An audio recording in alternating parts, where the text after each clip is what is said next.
کسی نے ایک سوال کیا ہے، اگر کسی کا گھر بہت چھوٹا ہے، صرف پلنگ کی ہی جگہ ہے، تو مجبوری میں کھانا اور نماز بھی ہو جائیں گی؟ بالکل، اگر گھر چھوٹا ہے، اسی پلنگ کی جگہ ہے، تو اسی جگہ آپ کھانا بھی کھا سکتے ہیں، اسی پلنگ پہ آپ نماز بھی پڑھ سکتے ہیں، اس میں کوئی حرج نہیں۔ بس اس چیز کا خیال ہو کہ فقہا نے گدے پہ سجدہ کرنے سے منع کیا۔ اس کا ریزن ہی ہوتا ہے گدے پہ سجدہ کرنے کا کہ اعضا ٹکتے نہیں برابر، گدا سافٹ ہوتا ہے اور کدھر بھی آدمی جھک جاتا ہے، سر ڈالے تو ناک اٹھ جا رہی، ناک سر گزا، سانس لینا نہیں جا رہی، تو اس وجہ سے منع کیا ہے، ٹھیک ہے؟ تو لہٰذا پھر کیا کرے، گدے کو رول کر دیا کرے کھانا کھانے تک، اس کے بعد آپ وہ کڑک ہو جاتا ہے نیچے کا پارٹ، اور اس پہ نماز وغیرہ یا پتلی چادر ڈالے، کھانا بھی کھانا اسی جگہ، نماز پڑھنے میں کوئی حرج نہیں۔ نبی اکرم صلی اللہ علیہ وسلم کا کمرہ کتنا تھا بتا دوں تو آپ سمجھ جائیں گے۔ نبی اکرم صلی اللہ علیہ وسلم کے کمرے کے تعلق سے بات آتی ہے کہ آپ کے جو بیویوں کے حجرے تھے، یاد رکھیے 11 بیویاں تھیں، یاد رکھیے، اور آپ کے 9 حجرے تھے، اور ٹوٹل 10 کمرے تھے۔ ایک ایکسٹرا کمرہ تھا جس میں آپ عصر کے بعد جا کے کبھی کبھار لیٹا کرتے تھے، اور سب میں ایک ایک روم تھا، اسی روم میں چولہا تھا، اسی روم میں چکی تھی، اسی روم میں سوتے تھے، وہی روم مہمان کھانا بن جاتا تھا۔ جیسا کہ کوئی گیسٹ آ گئے تو آپ صلی اللہ علیہ وسلم کی زوجہ پلٹ کے بیٹھ جایا کرتی تھی،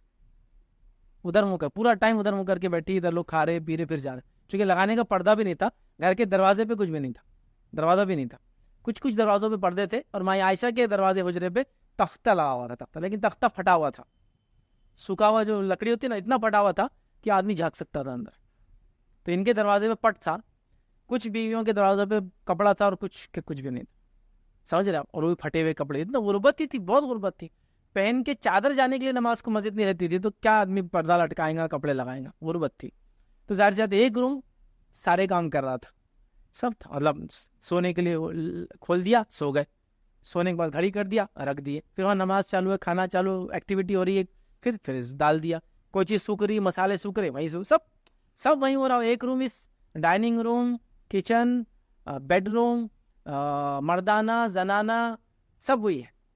تو پھر آپ کا ایک گھر ہے، پلنگ کافی ہے آپ کو، ایک پلنگ ہے، ایک گھر ہے، پلنگ پہ ہی نماز پڑھے، پلنگ پہ ہی کھانا کھائے، پلنگ رکھی یا پلنگ کے بازو جگہ کر لے، تو وہاں کھانا، وہاں نماز میں کوئی مسئلہ نہیں ہے، یہ کوئی مجبوری نہیں ہے، یہ مجبوری نہیں ہے، زندگی ایسی گزرتی ہے، دنیا میں لوگوں کا اتنے گھر نہیں ہے کہ اس کے لیے یہ کروں، اس کے لیے وہ کروں، اس کے لیے وہ کروں، ٹھیک ہے؟ تو لہٰذا کوئی مسئلہ نہیں، آپ نماز پڑھے، وہیں کھانا کھائے، صرف اتنا ہے کہ گدا اگر ہو تو پلٹ دے، ورنہ سجدے میں جو ہڈیاں ٹکنا، حدیث میں الفاظ، سر ہے، ناک ہے، دونوں ہاتھ ہے، دونوں گھٹنے اور دونوں پنجے ہے، یاد رکھیے اتنی ہڈیاں ٹکنا چاہیے، ان میں سے کوئی بھی اٹھنا نہیں چاہیے نماز کی حالت میں، سب چیزیں لگنا چاہیے زمین پہ، یاد رکھیں۔ تو بس اس کے لیے آپ گدا موڑ دیں، باقی کوئی انشاءاللہ ایسا نہیں۔ ہاں، اگر سوال یہ کہ اسی پلنگ پہ سوتے ہیں، اسی پلنگ پہ انسان رہتا ہے، اسی پہ زندگی گزارتا، میاں بیوی بھی اسی پہ سوتے ہیں، اس سے نماز کا کوئی لینا دینا نہیں، دور دور تک نماز کا اس سے کوئی لینا دینا نہیں کہ وہ عمل میاں بیوی کرے تو غلاظت ہو جاتی ہے، وہ ناپاک، کچھ بھی نہیں ہے ایسا، یاد رکھیں، سمپل ایک دم سینس، ٹھیک ہے؟ تو اس کا کوئی اس سے لینا دینا نہیں، یاد رکھیے، کہ پھر چادر بدلنا نہیں ہوتی، فلاں، کوئی اس سے بھی لینا دینا نہیں اس کو۔ آپ جہاں رہتے ہیں، جہاں سوتے ہیں، وہیں کھائیے، وہیں نماز پڑھ سکتے ہیں، اس میں کوئی حرج نہیں، یاد رکھیں۔